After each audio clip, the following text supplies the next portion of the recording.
to be found in a battered old second-hand kayak. You know, it's well known that the pharaohs, the Egyptian pharaohs, when they were put away, Ed, they were put away with their best, absolutely their best boat was laid aside. In fact, many of them had a new one built for them, just for that, because they didn't want, you know. My grandmother always used to say, when I was on my way to school, she would say, do you have clean socks on? Now, let me see your socks. I want to make sure you don't have holes in them. Because when you get run over, I don't want them to have awful thoughts about what kind of kids we got around here, how we're bringing you up. Clean underwear and socks without holes. I would suggest you have a pair of clean underwear and some socks without holes in your bomb shelter. You don't want to give people a bad impression. Okay? Along with that cat food, Peggy. It's all right. And don't forget to have fresh batteries for your transistor radio. You might want to hear. I'll tell you this, after an explosion, I'll bet the radioactivity will be so great in your neighborhood, you will be able to get a signal if you turn on a transistor radio. A high-pitched hum. Have you ever heard radioactivity actually on a radio? You know, you can hear radioactivity, you know. Radio, it's the same thing, you know, the same problem, baby. Do you know that when radio first started out back in the 20s, people thought radio caused their hair to fall out? Did you know that? That they were besieging radio transmitters all over the United States. It says, it caused my hair to fall out and my teeth to go bad. All that rotten stuff you're putting on there. Little did they realize it was true. It took us 35 years to finally, by scientific analysis and tests, to realize that it's actually true. Why do you think all the guys are going bald these days at 32? Radio. Television is making it even worse. Have you noticed your feet have been hurting lately? That's no coincidence. No coincidence at all. Well, while we're on the subject of this problem, you know, the problem that we've got. A what? An American is on the phone? How do you know it's an American? Huh?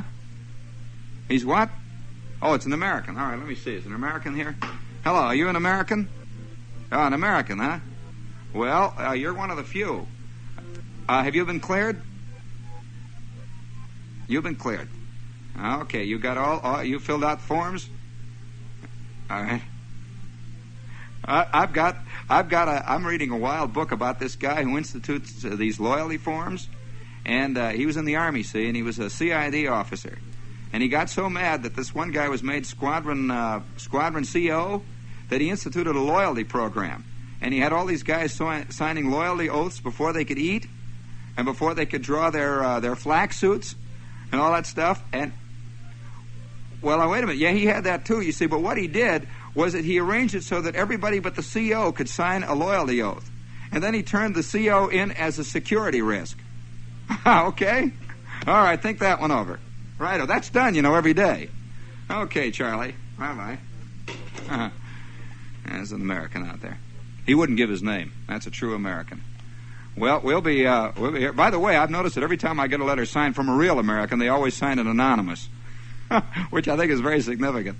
It's the truth, you know, about every third or fourth day I get a card that says, "You rotten, stinking bum." What do you mean? Rotten bum, you. You rotten, what are you, un-American rotten bum, you. Signed the real American. Get you off the air, you rotten bum. You ought to be killed, you bum. Rotten. Signed anonymous. Ex-rotten listener. I think that's one of the symptoms, but that's only part of it. Anyway, the other day we casually mentioned in passing a sign that says, watch out, beware, danger, low-flying planes. Did you hear that one? It's out there in Brooklyn, out by that airport, Floyd Bennett Field. There's a sign that says, danger, low-flying planes. Well, I meant to tell you a story about the time that there was a low-flying plane, and I'll have to tell it to you. It has nothing to do with that sign, except that it reminded me of the story. It was the first time that a low-flying... You know, all kids secretly, and of course men too secretly, but kids perhaps less secretly than men, when they look up at an airplane, they would like to see it fall. It's a terrible thing. Oh, unless, of course, they're in it. But secretly, they would like to see it. You know, somehow. Isn't that true? Oh, you don't think it's true with you, no. You don't want to see what I see. Okay, all right, I will exempt all of you. But let's say all of those other rotten people out there. I mean, you know the rotten ones. Oh, you know the guys that look at the crash photos and all that stuff. Well, anyway, there is a secret desire to see this airplane fall. Well, anyway, I remember all the time, of course, reading G8 and his battle aces and all that stuff. And one time, I'm a kid, see, and I'm sitting. This was in second grade. I'll tell you, it's the truth. It was second grade, Miss Shields, and Miss Shields was a thin, nervous woman. That was before they had really made a big deal about Freud. People were just called nervous. They were not called neurotic or sick in those days. They were just called nervous. Hey, by the way, do you remember when they had nervous people, any of you? You remember nervous people? Remember when they used to call people high-strung? I mean, I had a high-strung cousin. He was just called high-strung. And, of course, today he would be called sick, and he would have at least 4 years of analysis behind him by this time. Speaking of analysis, do you know that there is a school in New Jersey that has already instituted compulsory group analysis for kindergarten grades on up? That'll take care of any budding young Voltaires there might be in that crowd. Believe me, there isn't going to be a Rembrandt out of that crew. And certainly no Van Gogh ever come out of that school. Although I understand there's going to be a wonderful crop of good real estate agents come out of that crew. And they're looking forward to it. The junior JC over there is really... but that's on another complete other... hold it there. Easy, boy. Hold it. Relax out there. You're an American. Okay. All right. We know that. It's okay. Are you secretly against Roger Maris? No, I'm not, actually. I like Maris. It's funny. And I'm for Mantle. I also would like to point out, neither one of these guys, if they play all the rest of their life doing nothing but hitting home runs, are going to come near Babe Ruth's home run record. Are you aware of that? Do you know that Babe Ruth hit enough home runs in his lifetime that if he hit 70 home runs in 1 year, he would have to hit 70 home runs 10 years straight to reach his lifetime record of home runs? Are you aware of that? Do you know that who came closest to breaking Babe Ruth's home run record of 60? Babe Ruth. He hit 59 1 year. Nobody else did that either. I mean, it's always great. I mean, I like to see a record broken. But the big record is how many have you done? In other words, how good were you yesterday? And the day before that? And the year before that? And the year before that? And the year before that? I mean, there are a lot of one-book authors around. Oh, they're fine. I mean, they wrote a good book. I mean, I'm not arguing about that. But let's see your next one. I mean, let's see what happens. And Ruth, did you hear the story about Ty Cobb? There was a line. There's a line. Oh, you're wrong. You're wrong. It says radioactivity is not the same as radio. No, he did not make a mistake, madam. They both spring from the same sources, baby. You better get back there in your little cubby hole there and get with the lemon cookies. Be careful. Shepard might know more about this than you do, which would be a terrible thing to realize about somebody on the radio. It would be awful, awful, awful. In hoc curricula conc in est spittle lauc. That, of course, is the Latin derivation of your problem. It has not really the derivation, it's the description. But while we're on the subject of radioactivity, would you call a guy walking up and down Madison Avenue as a guy who is involved in radioactivity, selling spots? All right, quit pushing me. I can come up with my own definitions of the world if you want, you know. But it's a funny business when you want to really get down to who's who and who's an American, who isn't. The thing about one more thing. Did you read the little note in the Times about Ty Cobb? Ty Cobb. This woman says, she keeps writing me and says, Shepard, she really hates baseball, see. She says, baseball does not come out of life. I don't know what it comes out of, madam.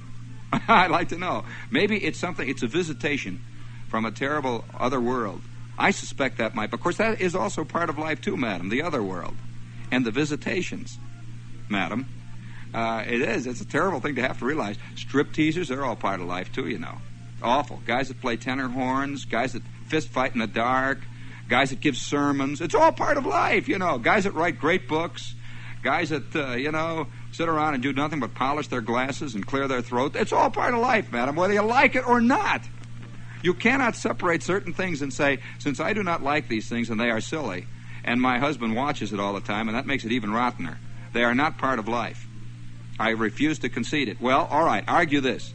Ty Cobb, who is an extraordinary operator in many ways, one day, without any explanation, came up to bat, looked down at the third baseman, who was playing a little bit wide of the bag, and says, "Look out, Joe!" It was Jumpin' Joe Dugan of the New York Yankees, who was playing third, a very good third baseman. So he says, "Look out, Joe." Well, Joe Dugan looked down at Ty Cobb, and he realized he was in for trouble. With that, Cobb nails one right down the line, just inside of where Dugan should have been playing. A double down the line. The next time Cobb comes up, he said, this time, you see, Dugan now is playing in what they call the safety position, or the standard third base. He's not going to be off the. He was a little wide the first time. See, now he's playing standard, so he can jump either way. With that, Cobb looks down and says, "Look out, Joe." He drills one just to the right of him this time, in the slot between the shortstop and the third baseman, just out of reach. Dugan slides in the dirt into left field for a single. The third time, and no one knows why Cobb did this, why he suddenly settled on Dugan that day. The third time up, he looks down at Dugan and he hollers, "Look out, Joe," with that right over his head. A line drive just out of reach of his glove down the line for a double. By this time, Dugan was nervous. And the fourth time, Cobb completely ignored Dugan and singled routinely to right. For his fourth straight hit. Just an ordinary day's work. Are you trying to tell me, madam, that isn't part of life? How would you like to have your husband needle you like that? All right, baby. With that, he takes a fork, sting one meatball up on the chandelier. Watch this one now. You say, "Stop that." With that, the next one behind the refrigerator. All right, feel that one, baby. And the next one right in your left eye. And the third one he routinely eats. I mean, with no explanation, you see, madam. I mean, it's, this is all part of life. So sit down, will you? You are outclassed. I mean, seriously, you're totally out-calibered. And, anyway, speaking of that thing about beware of low-flying planes, I'll tell you about the low-flying planes. I'm sitting in second grade one day with all the other little slobs that were learning to grow up to be great Americans, and we were all preparing for the Signal Corps. Little did we realize it. Some of us Signal Corps, a few of us got into the infantry. Those of us who weren't nippy enough on our feet when we were taking the exams. And then of course, a few of the guys got into the Air Corps. Several of them got into the Navy, by the way. No one could understand that because ours was a non-Navy neighborhood. There are Navy neighborhoods. And we lived in a non-Navy neighborhood. Actually, we lived in a Coast Artillery neighborhood. For some reason, everybody wanted either that or the 38th Infantry Division. That the division that all the guys were drafted into from my neighborhood was one of the very few divisions, Carl, this might interest you, that was such a bad division. It's a fact that this division was sent down on maneuvers down in the Mississippi, and they got into fistfights nightly with themselves. They just fought constantly, incessantly. Guys were murdering each other. The division was so bad, it was one of the few divisions in the history of the American Army that had to be completely disbanded. They sent them to all other kinds of divisions. They started all over again. That's the truth. And all these guys were from my neighborhood. And they were from my second grade class. And I'll tell you one of the reasons why. They were not particular. Yeah, that's the truth. I came within a hair's breadth of winding up in that same division. And by the way, they gave these divisions great names. This was the worst nebulous division in the history of the Army. They gave them names like Cyclone, like Dynamic, Clawed Fist, Iron Hammer, great names like that. All the guys sitting around with their nearsighted eyes, all the T5s with their wooden guns. Oh, boy, for a while, I was in a real fighting outfit, and I'll never forget learning about war. And this is when I first got in the Army, and it was I was a kid. I'd grown up on Errol Flynn, and Van Johnson, and I had ideas. I knew who good guys weren't bad guys, and I was always looking for that lieutenant that looked like Van Johnson, who was going to lead me into the pillbox there. And every time, would take that difficult hill and all that, and I kept looking around for the guy I knew who was going to be killed. The tall, lanky kid from Brooklyn, whose father had the grocery store, and he had just gotten married, and he got a letter saying that his wife had just had a baby, and the one that in all the stories jumps around and hollers and says "whoopee, hot diggity dog," and shows everybody the picture, and he's going to get killed in the next reel. I never met that guy in the Army, actually. I know one guy who got a letter about that, that same problem, but all he did was turn green. Of course, that's another story. That'll come later. We'll tell you about that later on after the show. But anyway, we're sitting around there, and they take us off, and they take us down to this iron sort of a corrugated iron place down there where they showed movies. in this camp. It had a lot of sawdust on the floor and wooden seats and all.